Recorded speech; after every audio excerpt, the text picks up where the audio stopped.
আসসালামু আলাইকুম সবাইকে, তা খবর ভালো আছেন নি? আমরা তো একবারেও ভালো নাই, জানোই না, কারণ আমরা সিলেটের অবস্থা খুবই খারাপ। আর সবাই আমরা সিলেটের লাগি দোয়া করবা।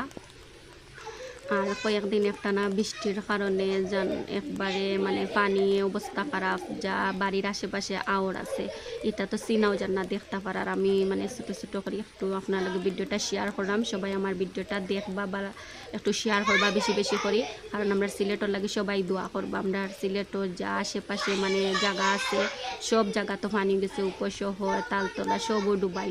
আর যারা যারা সিলেট থাকেন তো জানোই না অবস্থা খারাপ, আর যারা থাকেন না নিউজ দেখে তো বুঝতে পারা পানি কি অবস্থা। আর তো বৃষ্টি তো লাগিয়ে আছে, আর কয়েকদিন একটানা বৃষ্টির কারণে অতিরিক্ত পানি হয়েছে। তারপরে তো ইন্ডিয়া থেকে তো বাংলাদেশ পানি আইয়া ঢুকেরও এগুলো তো আর যাওয়ার কোনো পথ নাই, সব দিকেও পানি ভরি। আর বাড়ির যা আশেপাশে জমিন যা আছে সবটা ভরি, অবস্থা খারাপ দেখতে পারে। আর আমি সাতটাকে একটু একটু ভিডিও করি আপনার লগে শেয়ার করলাম, যতটুকু পারছি আর কি তুলছি।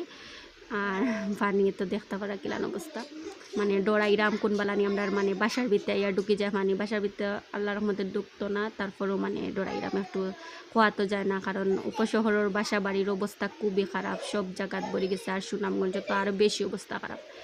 সবাই আমরা সিলেটবাসীর লাগে একটু বেশি বেশি করে দোয়া করবা, যাতে আমরা তাড়াতাড়ি দুর্যোগ থেকে মানে একটু মুক্তি পাই, আর আমরা মানে তাড়াতাড়ি বন্যা থেকে জবাই। সবাই ভালো থাকুক, সুস্থ থাকুক, আল্লাহ হাফেজ।